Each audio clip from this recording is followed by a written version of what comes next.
Good evening. Good afternoon.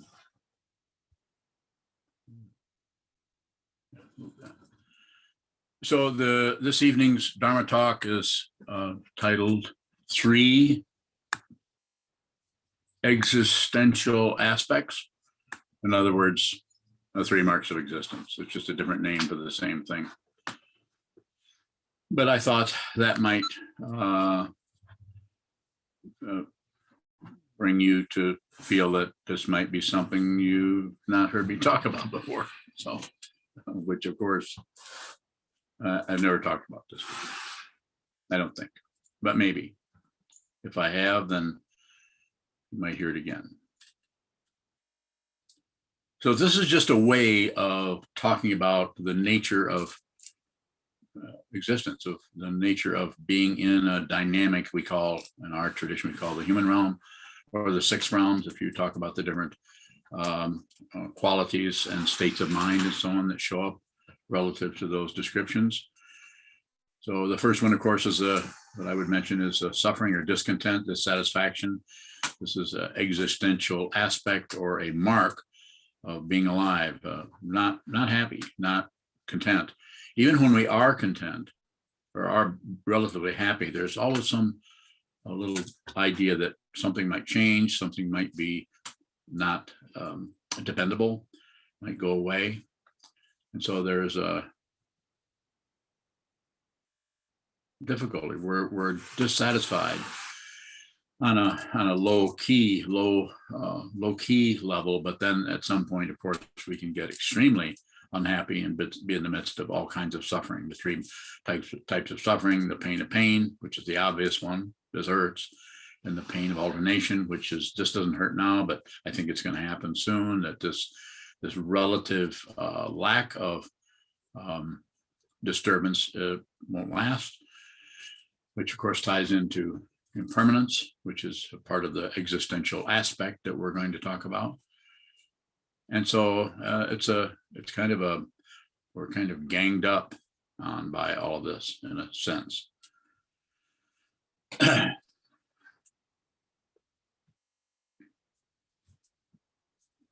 So the basic suffering is the discontent. Every human being can relate to that dissatisfaction. Sometimes Buddhism is accused of being nihilistic because of the kind of the emphasis on that. But this comes from people who are locked into an intense manipulation of what they think is control, which is basically operating by virtue of having some kind of somewhat control over what relative truth, and not even realizing that they are at the totally any kind of individuation or any kind of appearance of some singularity called me and my stuff, my world, is completely dependently arisen. It doesn't. It's interdependence and it takes away from any kind of idea that you, me, we, us are in control of anything. A little bit of control, not too much. A little bit, enough to cause us to be seduced into thinking maybe I can really get control of all this stuff. So wanting things to be different than they are. Suffering, wanting something else, wanting something better, something newer, something stronger, something wanting something to go away that we don't want, wanting more of something that we crave or do want or have desires for, some kind of grasping, or if I only had this, I would be happy if, and of course this is the relative kind of happiness that is being addressed, not only by the first one of these, suffering, but also by the other one, impermanence, the next one that we're going to talk about. And I'll kind of go back and forth between these 3, which are, if I haven't said it already, is suffering, discontent, impermanence, nothing lasts. All compounded things will go away. Anything that comes together is going away. Maybe not in 10 minutes, maybe not in 10 years, maybe not in 10 centuries, but it is going away because it is brought together in such a way. Insofar as its fundamental form will go away. Maybe its deeper nature, molecules, atoms, and so on, maybe that will just morph into something else, perhaps, but it will lose its identifiable shape. So this path is an awareness path. So it is about seeing this, not about manipulating, changing anything in particular. A little bit, not too much. You get to scratch your cheek. You get to do some of this. You get to do little minor kinds of things that could be said to be control. So existential, just the aspect of existence that is recognizable as a particular, you could say, category or form, or in the Buddhist tradition sometimes called a mark, something that shows what this is. Discontent, dissatisfaction, disturbance or dislike or discomfort, all the ways that you could talk about this, and then going from that to impermanence, that even suffering, even discontent in a certain area does not last, it goes away. This is part of the illusion. We think that because of impermanence, we think that we can manipulate the lack of continuity of things in such a way that we can seal them up. This is what passion, aggression, and ignorance is endeavoring to do, grasping at something to keep it, rejecting something to get it to go away, to change, to be something else, to go back into the elements or whatever, and then ignoring something, thinking that if we ignore it, it will not be there, but it's just waiting in the wings, so it won't go away. The very ignorance aspect of the three poisons will cause that to give the illusion of persistence. It'll still be there, more than likely. No guarantee of anything. So the dissatisfaction, happiness is impermanent, goes away. Unhappiness is impermanent, goes away. And this is part of the magnetizing quality of experience that is tied in with the experience itself, which is compounded, which will go away. The experience itself, which is fraught with dissatisfaction or suffering because we are not getting what we want, and all of that moves around with the authorization of what? This is the third one of the three aspects, existential aspects, which is there is no self, there is no solid being, no actual identity, even though it is sometimes described as in the five skandhas or the five heaps as form, feeling, perception, concept of the thinking process, and consciousness of the six sense fields and the objects that come moving towards us, not even asking for interpretation, just moving towards us. And of course, the body-mind complex, so we're here, it's gravity, we can feel the imputation that there's someone, something, some singularity. And there is a singularity, but that singularity, of course, is dependently arisen and gets its apparent identity, singularity from what does it get it from? What it gets it from is ignoring the extensiveness of that dependent origination. We just pick up a couple parts of it that are useful. That caused that. She did this, therefore she's to blame, or she gets credit for that because she has a beautiful voice. Oh my gosh, she has such a beautiful voice. She did not create that voice. She did not create that voice. That voice was part of that situation, but there was no creator situation that could be given fundamental credit. Nor can someone who's done something really, really horrible, like what we've recently seen on the news, be fundamentally blamed for that. No one has that much authority or power, no singularity. Shows up that way, and because we want control of things, we don't want some terrible thing to happen, go by the wayside without somebody getting blamed, or somebody needs to be responsible.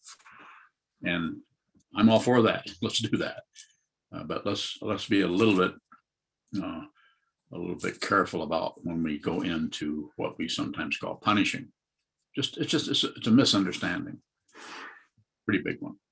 I'm not saying that we shouldn't take someone who was crazy and who is insane in terms of their own suffering and trying to get out of their suffering by inflicting that on others, shouldn't be contained or possibly even fundamentally helped, as you've heard me say before when I sometimes talk about Anders Breivik.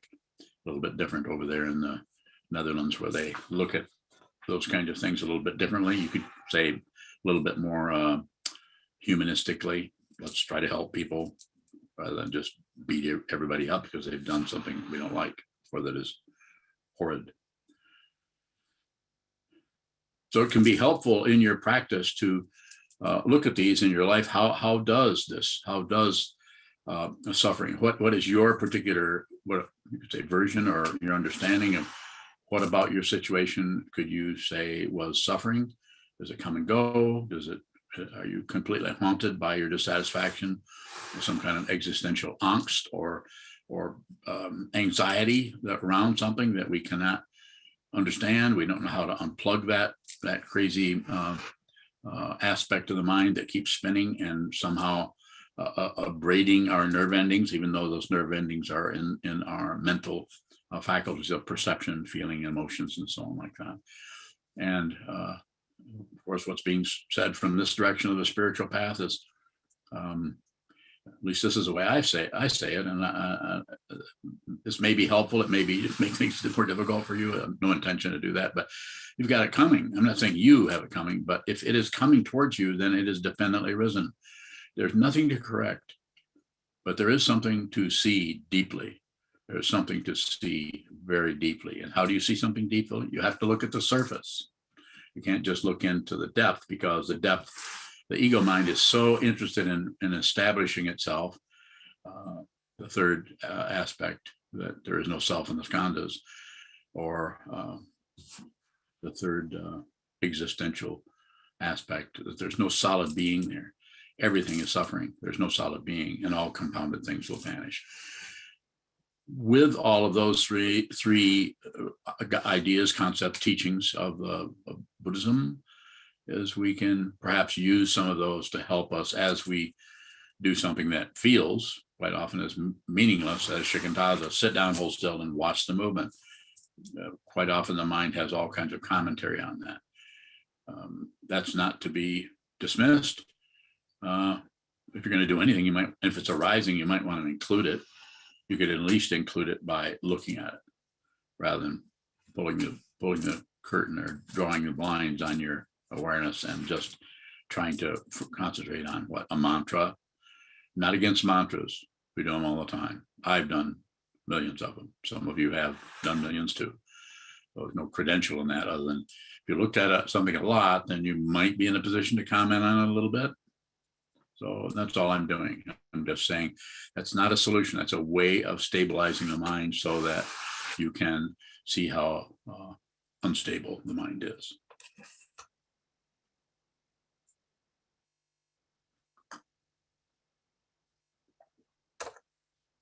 So you could take each one of these and you could relate it to your personal practice.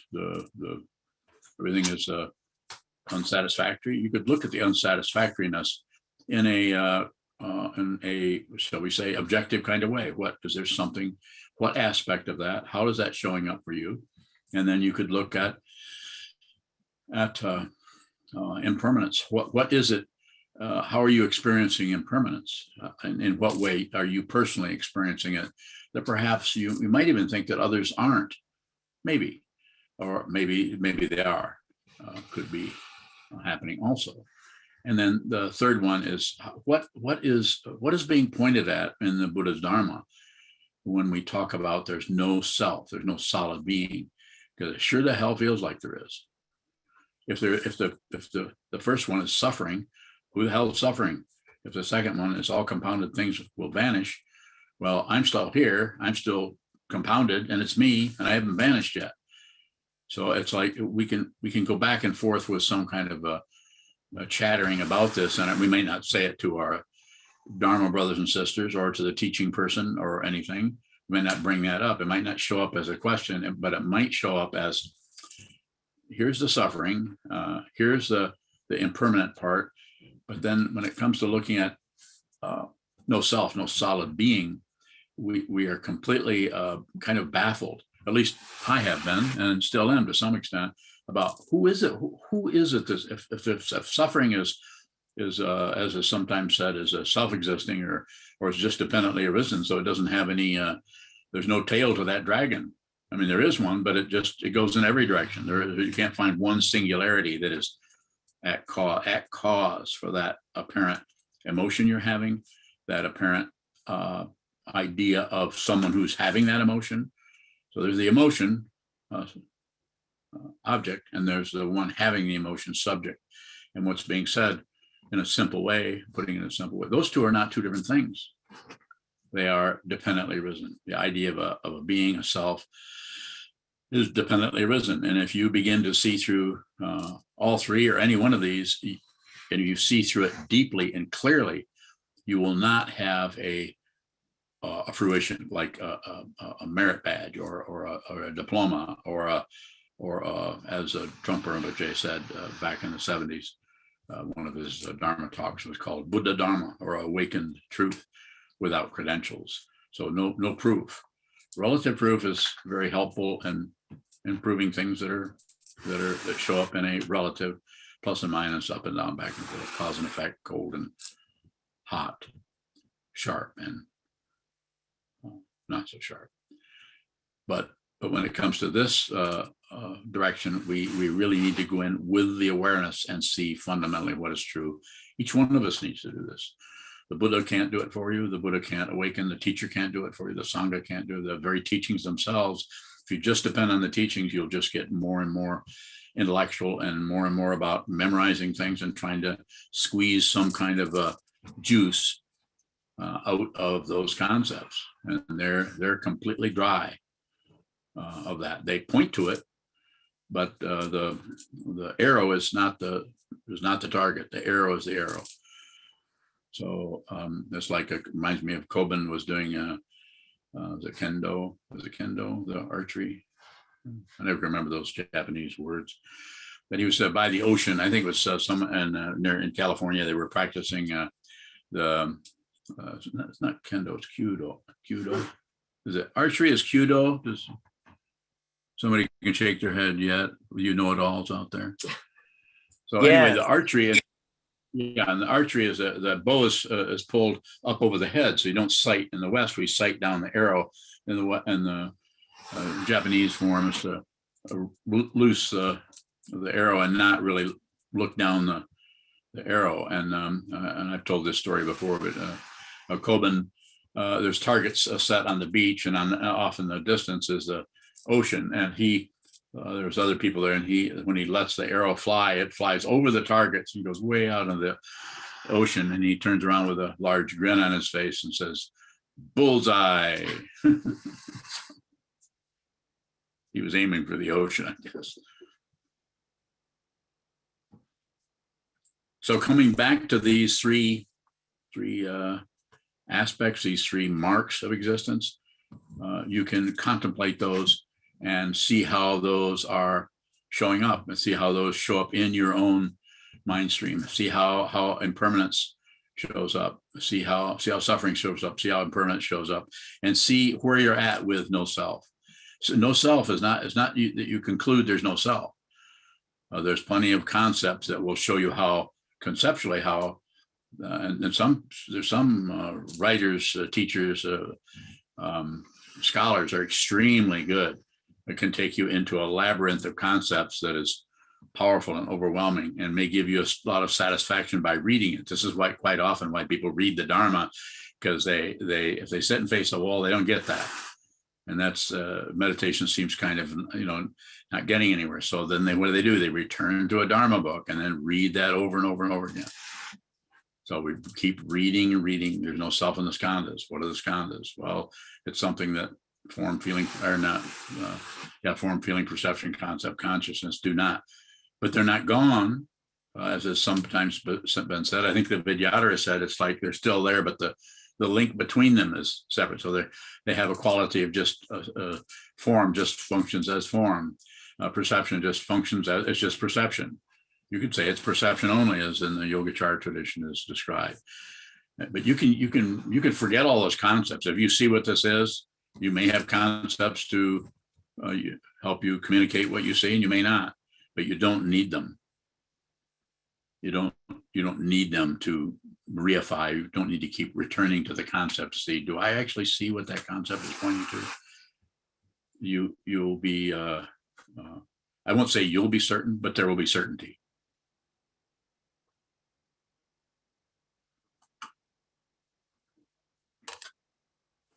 So let's have some questions. So this particular gathering will become more interesting.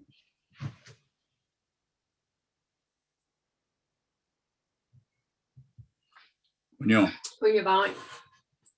So you said that Chogyam Trungpa said it's like with the five skandhas that there's in between is snipped. So way of talking about, So it is form, and feeling, just feeling, and perception, just perception. Like Dogen says, firewood doesn't become ash. Yeah, very good. But doesn't all of that depend on the form, the body? I mean, can you have a feeling without a body? Yeah. How? Yes. It's just a feeling.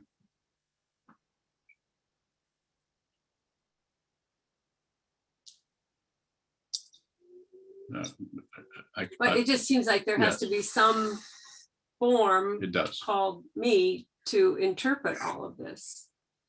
No, doesn't need to be. More. Can a feeling be felt without a body? Yes. Oh. We're doing it all the time. The imputation, we bring it together. It's everything is just self-existing. It's just existing, and it is completely free. But we bring it together and we trap it because we want something else. Either we want more of the feeling, or we want less of the feeling, or we want to know what the feeling means, or we want to get rid of the feeling. Just the feeling is just receive. This is the way I teach Shikantaza, is to encourage you, to get you to just receive. Whatever's showing up, just receive. It doesn't point to anything else. What is happening to you doesn't point to anything else. I'm not saying that if you couldn't find, relatively speaking, someone who's having a feeling because of relative truth and our attachment, our belief, our conviction that somebody is feeling something and that needs to stop, or somebody's feeling something this and it's because of that. We abandon we abandon what is showing up for something else, what it means, or who did it, or why it's happening. When you're bowing, so is dependent origination also like Dogen teaches firewood doesn't become ash? Yeah, yes, it is.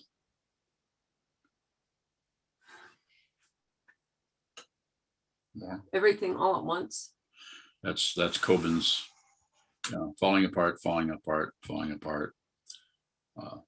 Nothing to do. Falling apart is gone beyond, and nothing to do is his interpretation of awake, and svaha, or so be it, is his interpretation of that, is everything all at once. It's just a relative way of saying there's no time and space. There's no otherness to this. You're not separate from everything you see, which might be a little bit an outlandish statement because it is not something that there's any kind of gravitas to it, as long as we're looking for something else. But when I say what you're looking for, you're looking at, I'm saying it's here. This is it. This is what you're looking for. And the path to that is beginning to look at all the laminations that look like something else. Must be this, must be that. It can't be this. This can't be true. This can't be true. She must have said, she did it. I did it. They did it. I shouldn't say that. They shouldn't be saying that to me. And it is a complete flood, a flood of otherness that comes to us. And it's called, in Buddhism, sometimes called the 10,000 things. It doesn't mean there's one thing either. That's a misunderstanding. You're welcome. Further questions? Terry bowing. Yes, sir. what is memory? Bowing. Memory? What is memory? Well, I don't know, I can't say biologically how it works, but it's just that aspect of the consciousness that contains something, holds on to something. And the tradition is to say the Alaya Vijnana is a storehouse, so things get stored. And apparently anything that happens through the mind stream, apparently everything gets stored. It might not be so accessible to you, but you have, just like if I say, what did you know, we have everything is stored, but we have a little bit of access, and quite often that access to that image of what happened yesterday, or what happened to like Fergie, who passed away, to use something really close. You have to remember vividly all kinds of things about your dog, vividly. But if I say what happened 2 weeks ago on Thursday at 4 p.m, even though I've told you very precisely what I want you to remember, it would be very unusual if you could just pull that out of your memory and recite what happened or describe what happened. So the memory has an attachment is attached to other things, and what you remember may not be an actual correct description of what the memory is coming from. It might be all kinds of interpretations and emotional configurations around that join in with that memory. So you may not be remembering something, just like you have two people in out in a boat fishing or something, and they come back in and you interview each person and see what they remembered about that fishing trip, and it looks like two different fishing trips. So it's a very slippery area from the point of view of what relative accuracy. Although we buy into that all the time, even the court system, which I don't know if they do that much anymore. I think they've realized that this isn't very workable when they have an eyewitness. That's like saying we don't know what happened. So we're going to ask this eyewitness who thinks they know what happened, and we're going to go with what they think. But an eyewitness is always completely full of their projections, usually, maybe not always, about what something is. So as far we know what it does, we don't know exactly what it is. Just like we know what thoughts do. You know, they come and they go and they show up and they seem positive, negative, neutral, but we don't know exactly what they are. Those in the science area they're tied into proof will tell you what it is based on what they don't know. And I yes, you heard me correctly. Science, all powerful, and which I'm totally in favor of, actually shuts out the area it doesn't know. Especially if it's an area they just don't know what to do with it. It's like if you ask science about spirit possession, they will go to the psychologist, who then the psychologists say, well, that's a quirk in the mind, and that's someone having hallucinations or dreams or whatever. They don't go in the direction of seeing that there are other dimensions other than what they're dealing with at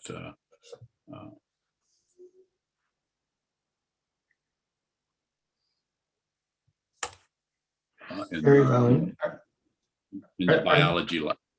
Say a little bit more about there is a deeper dimension other than just what modern science is saying there is. They don't want to look in that area. They don't want to look in the area of anything that seems suspicious or that they can't get a handle on. They'll stay back away from it, and then they'll have projections about it. I could go on, but it sounds like you have a question, so go ahead. Terry Bowing, is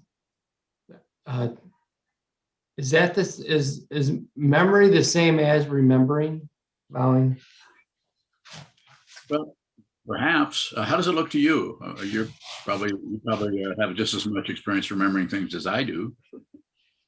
I find that I'm not remembering very much these days. I remember what happened when I was 4, but I don't remember much what happened when I was 44. I don't have a lot of clarity around it right now, so that's why I'm asking the question. it feels fuzzy to me. So I'm not really Well, sure. the fuzziness is valuable.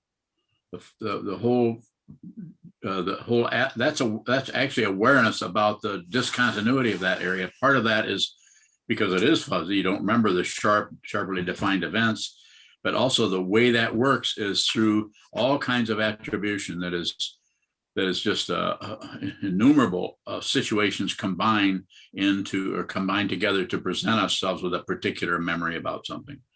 Maybe sometimes a particular dream you had might be more clear in your mind than anything that happened in the last week.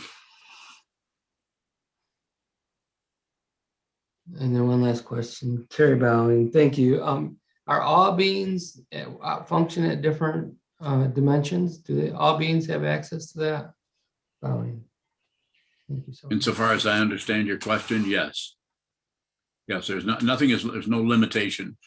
Only humans are limited by hope and fear, and by hope for this and fear of that, or all the other things that generate a belief in a solid being who can avoid some things and get to other things and control other things. But if one deeply looks into the nature of the world, the nature of oneself, the nature of what we commonly call reality, then there's a possibility of seeing that it is endless, vast, unending. It's it has a familiarity and also a feeling of being a frontier at the same time. It's familiar because there isn't anything else but you. It's a frontier, and it's something that you're not sure about where you're headed.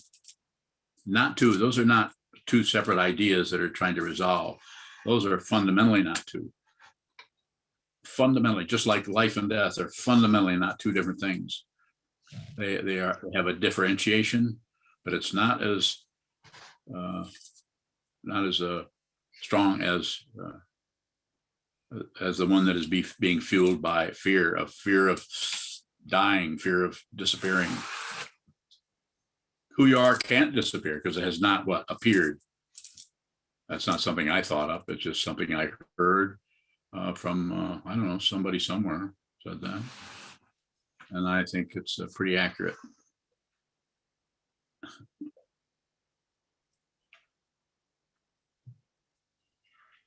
Are we having any fun yet, or is this still just kind of flat material?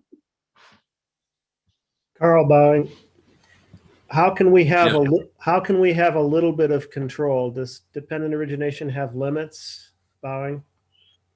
The limits are our perception. So, like I'll show you, I cannot suddenly, unless I'm a magician of some kind, I can create the illusion of creating things, but I cannot suddenly go hold out my hand and go presto changeo and have a glass of water appear.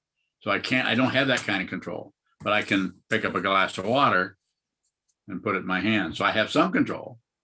But it's very limited. I can get the water.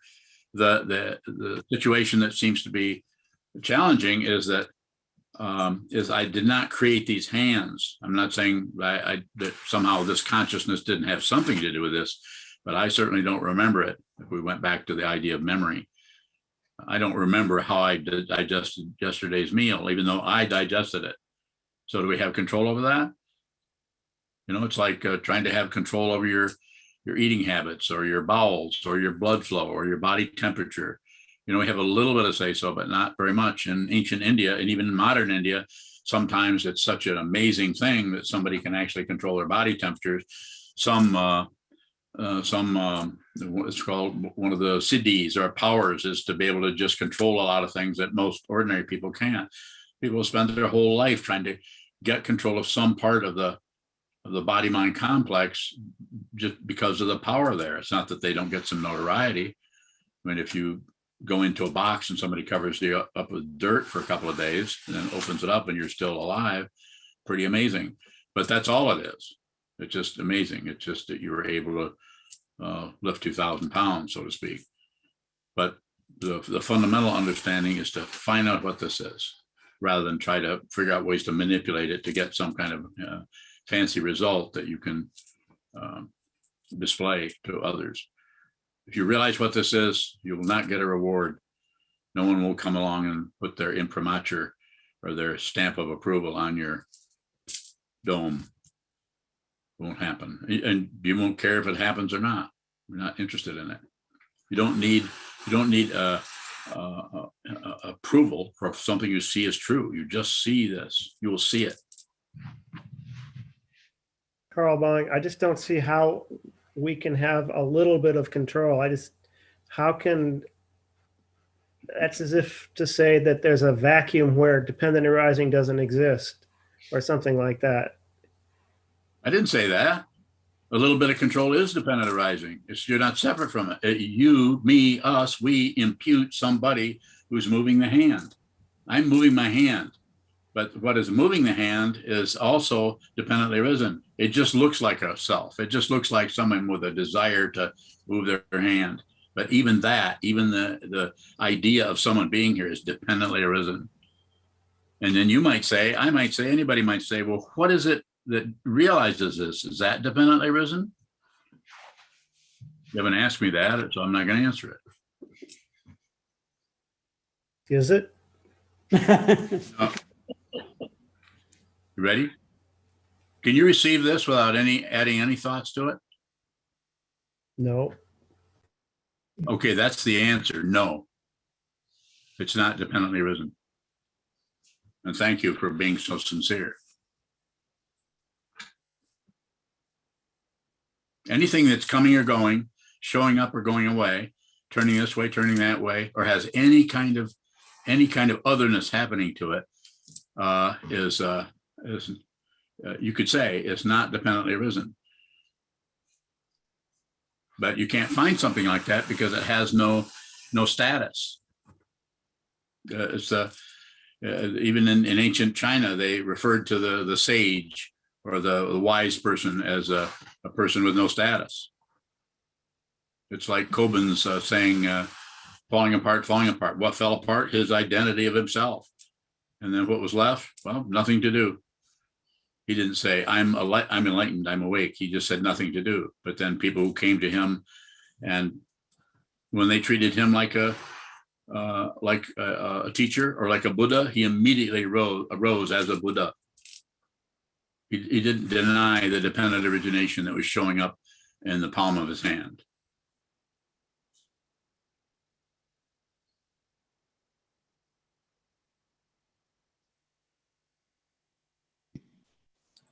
Maria Bowing. Yes, Maria. What is that feeling of being a frontier that you just mentioned? Bowing. It's both scary and not scary. It's exciting and it's boring. It's bright pink and it's dull gray. It's just that kind of a situation. No matter how it shows up, that's how it is. No matter what it shows up, no matter how it shows up, it's just the same thing. It's the equality of sameness and difference, sandokai.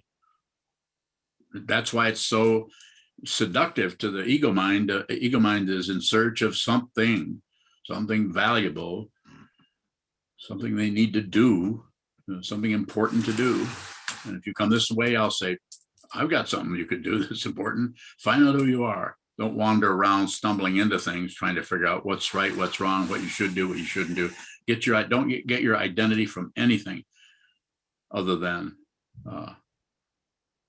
awareness. And that won't be exactly an identity, a little bit.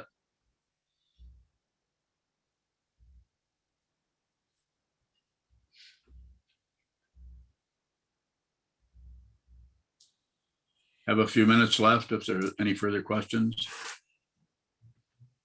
Did I understand you to say that what we project is not dependently arisen?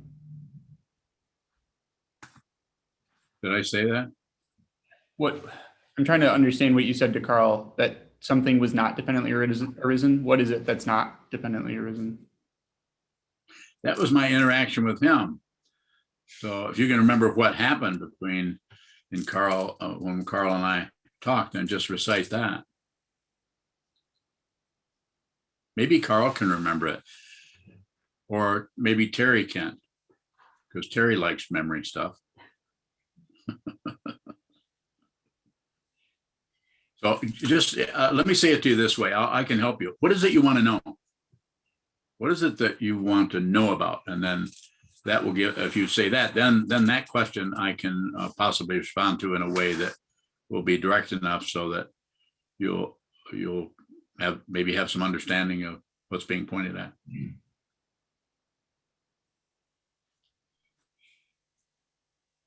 Is there anything that isn't dependently arisen?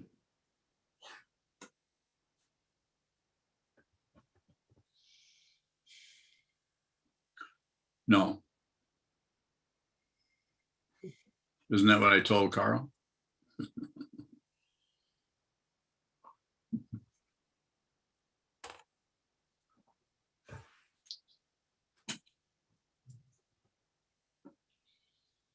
Aren't you going to challenge me or something?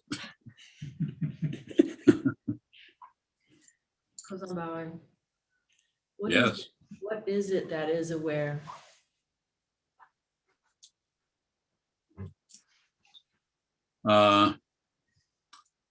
So a way of saying that is that awareness is the path, and wisdom is the fruition. But wisdom is just a word for something we have that has no substance to it. It has no otherness to it. It is likened to the space in which things occur, or like it's like the sky. The sky doesn't do anything. It just makes room for the clouds to come and go. It doesn't even make room. It just doesn't object to them, doesn't agree with them, doesn't do anything. So it's like, this is why the teaching of shunyata, or emptiness, is as a teaching is helpful to help people to work with what seems so solid and real that is empty of our imputation or ideas about it. Gives us some kind of a place to work with that. But awareness is the intentionality of it, to thoughts arise to be aware of what's coming and going in the mind stream, not to add on to it. That's more about production. Just receive. Awareness is a receiving aspect. It's like the sky receives clouds, to continue to use that metaphor. Sokuzan, you say a lot not to, but you say it's not one.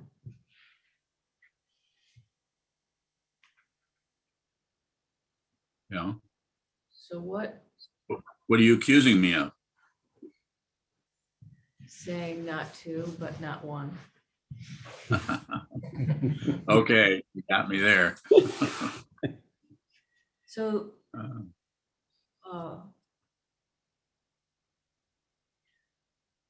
what is it that is aware? What is not one about that? Again, what is not what? What is not one about that? Or like a whole, imagining that wisdom is a whole that is not, just has no distinction. What is it? What is it that one doesn't fit that? Is that giving you some trouble? Are you looking for something else?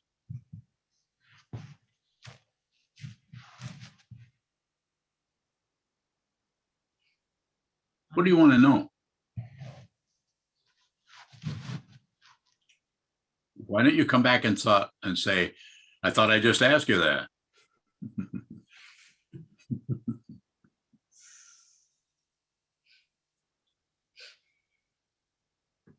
You say, I don't say one. A lot of spiritual teachers say the one, or we're all one. They do. And great teachers say that. Yes, they do. So what is We're all it one, or about not two yeah. that is not one?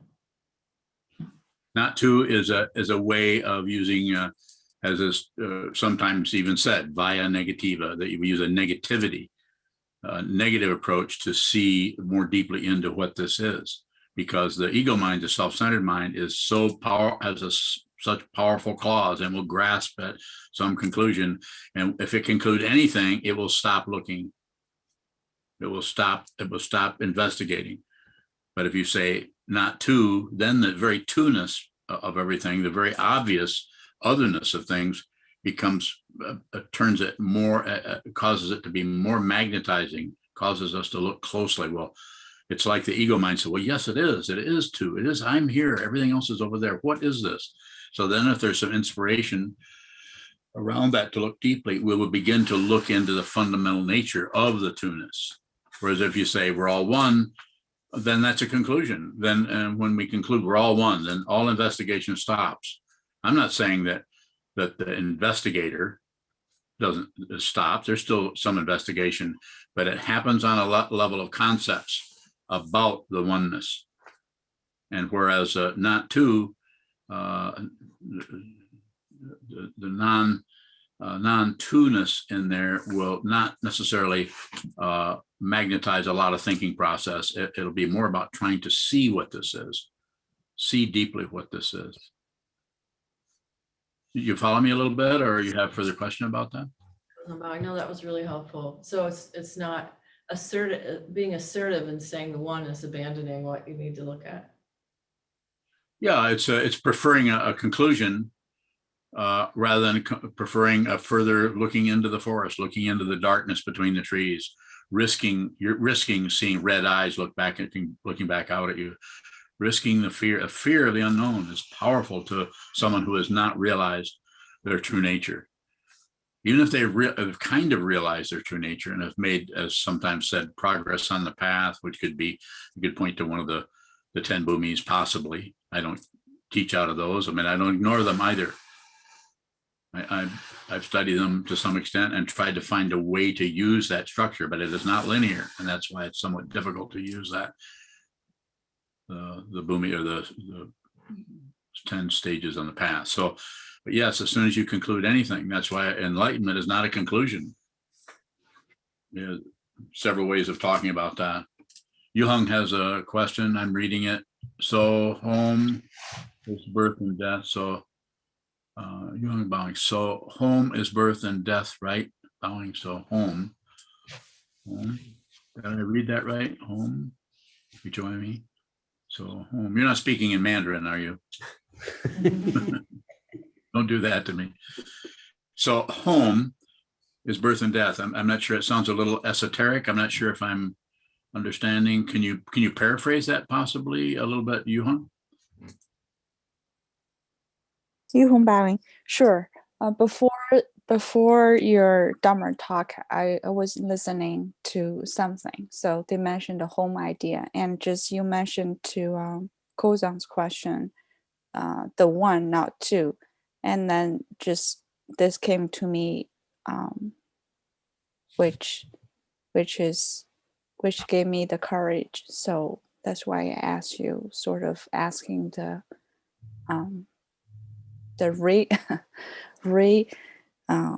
maybe a confirmation, something like that. That's why I asked. Bye. Well, I'm gonna go and address your question as I understand it, and I would say yes. It is.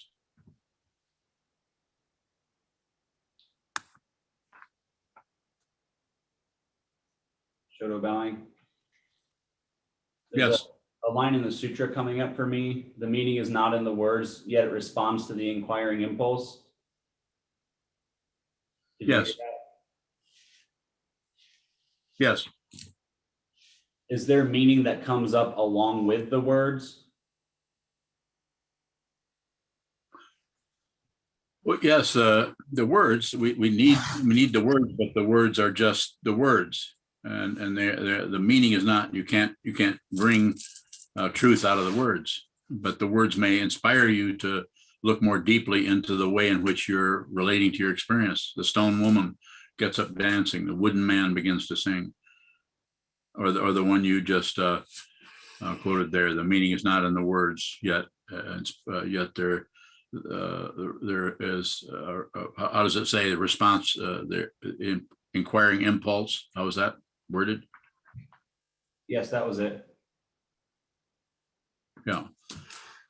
So we're looking into something, we're inquiring, and impulse may show up there. There's usually some kind of impulsive around that, but that even the impulsiveness is not, we don't have to get rid of that. You just have to be aware of that it's happening. It's always about awareness, until the awareness is no longer separate from anything. It's not separate from a black shirt or a green tree. It's not separate from a dessert plate or a pile of horse manure. Separated, yes, but the differentiation is obvious. But the fundamental situation is not different. That's why it's incredibly, it's like magic to see. If you begin to see what this is, it's like a magical world, because you realize it's illusory and this is very temporary. You're only here for a short time insofar as this manifestation. But you've all, when I say I'm not accusing you of anything, and perhaps, you've never been here before. I don't know. I'm not writing some kind of spiritual autobiography about, or a biography about you or anyone. I'm just saying, this has no beginning. It has beginning, and it's compounded, and then it vanishes. It compounded, then it vanishes. It's compounded, then it vanishes. But who you are is not going anywhere. And you've been watching this and getting stuck to the what's compounded, and then getting stuck to what vanishes. And I would say, see what it is, and you may get stuck, you may not, but less likely. And if you do, then that will just help you see how to help others. Keep coming back into this realm over and over again.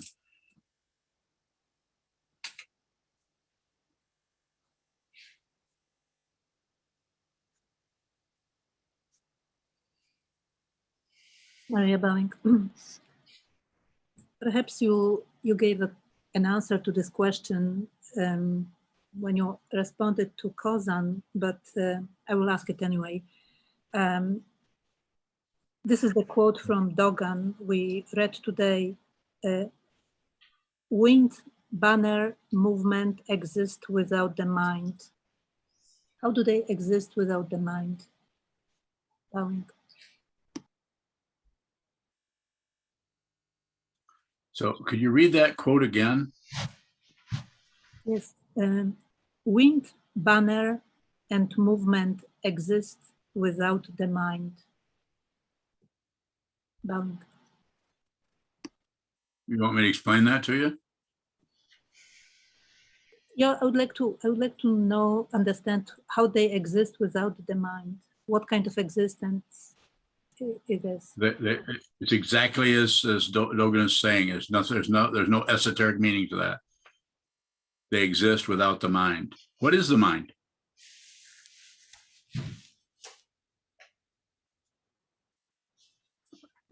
What is the mind? Maria bowing. The mind is. Well, I ask you a question. I should probably let you respond. Go ahead. No, the reason I'm asking it, because it seems to me that mind is something which is allowing me to perceive and name something as wind, movement, and banner. And this, in this way, I create the existence of it as I understand it. So Dogen is talking about different existence than I understand, and I'm asking. So, it might have another kind of meaning. Maybe if we looked at the characters, or maybe if we looked at how that was translated, or who did the translation, or looked at another translation, we might have another idea. But my understanding of it is the wind, the banner, and the movement are the mind. That is mind. So you could say it exists without the mind, but it's existing without the concept of mind.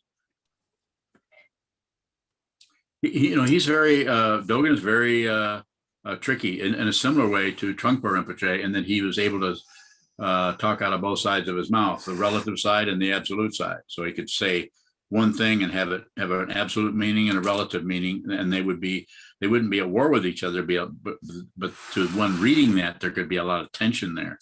They're thinking this is very ordinary, and yet it's profound. It's very ordinary, but it's very profound. And we continue to stretch ourselves that direction until we realize that relative and profound are not two different things anymore. Just like sacred and profane, or heaven and earth, or life and death, polarity, Buddhas and sentient beings. Sokuzan bowing. Thank you. Context around that area, he says, it isn't your mind, it's you.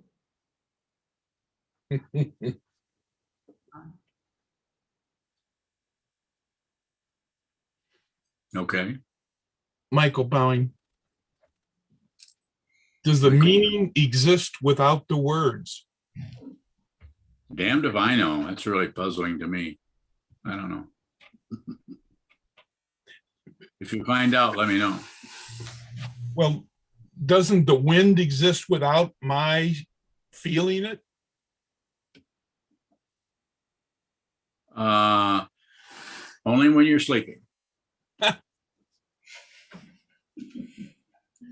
So a whole idea of existence, non-existence, not that we couldn't talk about that conceptually. It's a good way to talk about it. It's also very, very important to begin to work with this in our own consciousness, face the wall, train your mind to see clearly, so that when you run into these kind of concepts, we are able to see deeply into what is being pointed at here.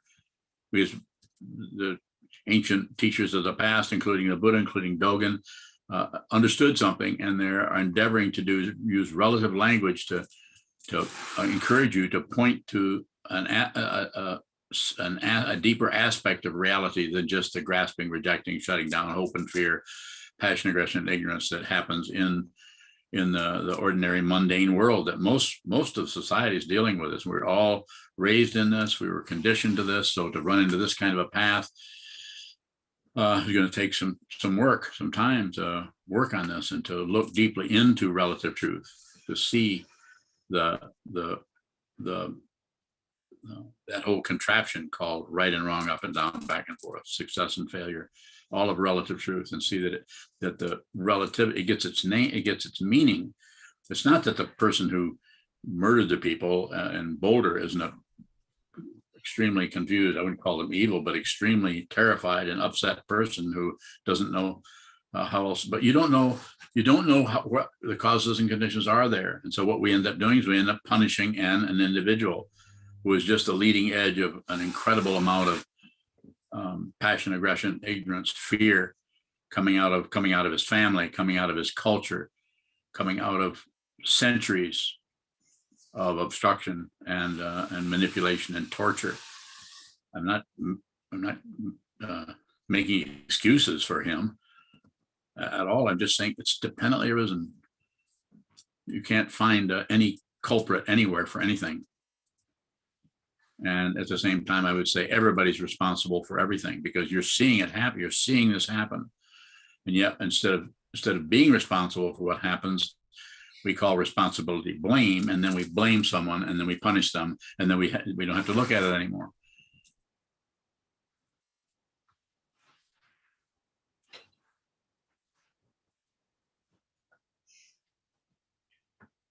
But you can't have sometimes say this, and I don't mean to be disrespectful to all the people who were killed. Of course not. It's a horrible thing, heartbreaking to see the one day they're fine just shopping at the grocery store, and next day they're gone because some crazy, insane, aggressive force came in and took their life away. It's a terrible situation, but the dependent origination is extremely extensive around this. I mean, you could take it to say you could take it 100 different directions for causation, and you would not be overloading the situation. Just one of them could be our culture that protects something like that. And not what happens is people go to just the firearms. It's like, okay, I'm not against that, but there are other things that could be looked at, like the psychology that supports and creates and doesn't help a person who's having that kind of a struggle, fundamentally help them. When I was young, there were actually places, and I'm not saying they did a good job, but there were places where people that were having a lot of difficulty with crazy, or were just having a lot, they actually had places that they could go, hospitals or whatever you call it. They don't have those anymore that I know of. They just, and like we sometimes see, if you call for help, they'll come and shoot you instead of helping you. So there's 100 fingers pointing in every direction about this happened, that happened, but this and this and this and this and this. How this person was treated when he was younger, how he was treated in an apparent capital A, so you don't have to go off on a tangent as I say this, in apparent past life. Consciousness is not separate. The body keeps the illusion of separation, like you're having your thoughts. All you have to do is watch a 2-year-old and see they're already there, that being who has a temper, who has this, who has that, and you can blame it on heredity. You can take anywhere to explain it, but I recommend you don't explain anything, but you don't take your eyes off from it. You look at dependent origination happening with a small child and see that 3 brothers and sisters all function totally differently, as if they had incredible case histories that were showing up before they even came into this world. Just something to consider.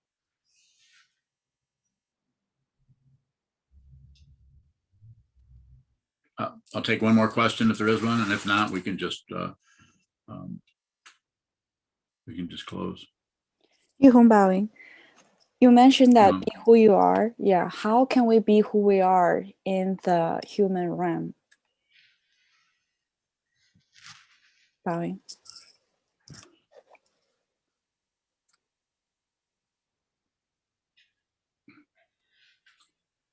So as a meditator, might not be able to do this right away, but as a meditator, I would recommend that you whatever difficulty that you're trying to get rid of or push away or cover up or do away with, or you don't want to be there, I would recommend that you go and look at that closely. So be the negativity you're trying to get rid of, so that you have a incredibly and close, intimate and subjective relationship with that. In my case, what I had to work with over many, many years is my incredible rage and temper. It was very difficult for me to deal with that, but that's the only way I could do that, is to go directly into it as my teacher told me to do, and which I did. And I continued to do it until I got some kind of understanding of what it was. And it's not particularly gone away, but it's no longer an obstruction. It's just an aspect of dependent origination that shows up a particular way. It's like you can't kick all the cactuses out of the desert. I know, not a very good metaphor, but it's like that. You don't have to get rid of things. You just have to realize what they are, and they have a function there in the way that they are. And your difficulty in your mind stream that you might want to get rid of or you object to, I would say Trungpa Rinpoche's way of talking about this didn't give you much instruction, but it was just, you would say, make friends with yourself. Make friends with that aspect of your mind that seems kind of immature or childish, or rather than try to cover it up or be better. And it's good because the ego mind just feeds on that being better, getting better, improving. I'm doing so well. It's not that is incorrect. Of course, you might need some of that, but we tend to overdose. And this is what the whole advertisements is, constantly yammering at us about, you need to be more beautiful. You need to be more this, more that. You need more of this. You need this food. You need this medication. You need this meditation. That's why I say, don't use meditation apps. They are trying to sell you things, and these smartphones eventually are going to be able to practically read your thoughts and tell you how you should live your life. If you haven't heard about Big Brother, it's not only Big Brother that's coming, it's Big Emperor is coming and will take over everything. Is that wrong? I don't know if it's wrong or not, but I recommend that you find out who you are as soon as possible, which might be, this lifetime, might be the next lifetime. Does it make some sense? Go ahead, Yes. Young. Yes, Yuhong Baoing. Yeah, you sort of answered my second question. I was going to ask you, how can you make good use of being who you are in the human room? Yeah. And so it's the what is it, algorithm or formula for what we're doing here. It's been around 2,500 years. The Buddha, the teaching person, what is being taught, which is basically the Buddhist teachings from 2,500 years ago, and the community. We have a wonderful example of this. One of the best ones I've seen is Zoom has kind of helped create this. It's the downside of the pandemic, and this is the upside of the pandemic. A strong community where people get together and discuss this material. Quite often, as you know, in all these book studies, there's probably a dozen of them that we are tied into here and there. I'm there part of the time, but most of the time it's just Sangha talking about traditions from the 3rd century or the 2nd century or 50 years ago, talking about the teachings and relating to people in the community, in the spiritual community, to help each other, support each other in our awareness practice, so we can see more clearly how to live an uplifted and sane life, if not actually attain realization, but at least live in a way that has less aggression. Bowing. Sorry, one more question. Is remembering practice? Is what? Is remembering practice? Remembering? Is that a practice? Yeah, that can show up lots of different ways. Remember, in our situation, remember the vows. Refuge in the Buddha, refuge in the Dharma, refuge in the Sangha. Vow to do good, vow not to do harm, vow to be with all things. And then the 10 prohibitory precepts, which I can't remember, but you guys can. And you should. You can even remember that you forgot. That's not a bad kind of memory. When you get to be 80 years old, you get to practice that a lot. So not to kill, not to steal, not to tell lies, not to gossip. Not to get angry. But in our tradition, they're not commandments that you have to do. They're things you observe. As my teacher, my Zen master, Kobunjin Roshi, said, you don't take vows, you observe them. You observe the vow not to kill. Don't take life. But if you're going to live, you're going to have to take life of some kind. You can't live and eat dead trees. You have to take something's life, and it doesn't say what. So some people like to eat carrots. They should eat carrots. Some people can't live unless they eat animals, and I'm one of those. I would not be here if I was a vegan or a vegetarian. I would have died years ago, and I'm not kidding you. So, but that's depends on that's why I think following some kind of a protocol is, some people are just fine eating, but we should be allowed to proceed, just like some people are fine meditating and living in a monastery and being monks and meditating all day long every day. But everybody shouldn't be doing that. Some people just meditate 2 or 3 hours in a week. That's enough. The way I see this as a Dharma teacher, I endeavor to meet you, Yuhong, or anyone else where you're at as much as I can, so that I can help you where you're at. And I can't tell where you're at unless if I'm giving you laws and rules and kind of encouraging you to do this, not do that. I have to do it. It's very mutual. The way I teach is much different than my teachers taught.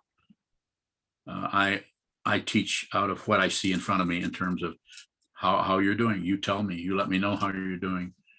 And then I see how much not permission, I know I have permission if you're a student of mine, but how much permission I have is in terms of what you're really ready to hear and what it's better for me not to particularly talk to you about, because you're not really ready to hear that kind of a teaching.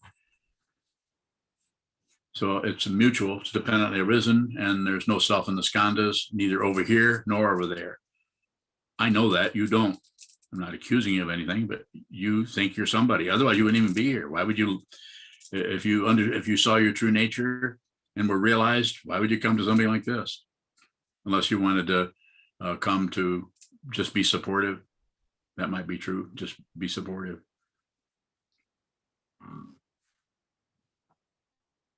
Bye. Thank you for the questions. So are we ready to do something else? Yeah.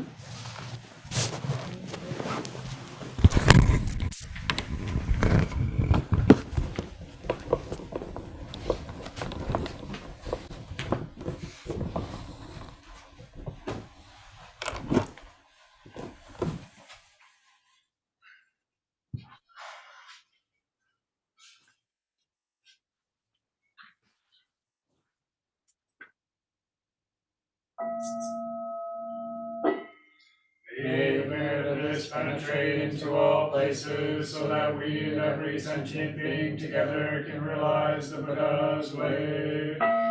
Ji-ho san chi, shi-fu, shi-son ru sa mo ko san, ho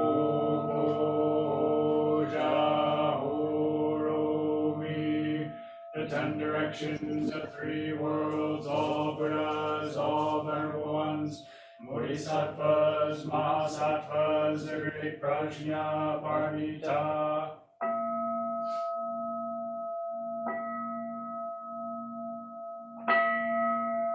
O Buddhas and Bodhisattvas of the 10 directions and the 3 times, please hear us. Please come down out of the light and protect Sokokoji Buddhist Temple Monastery, our Sangha, families, friends, and visitors. Heal everyone who is unhappy, sick, or suffering, and fill them with light.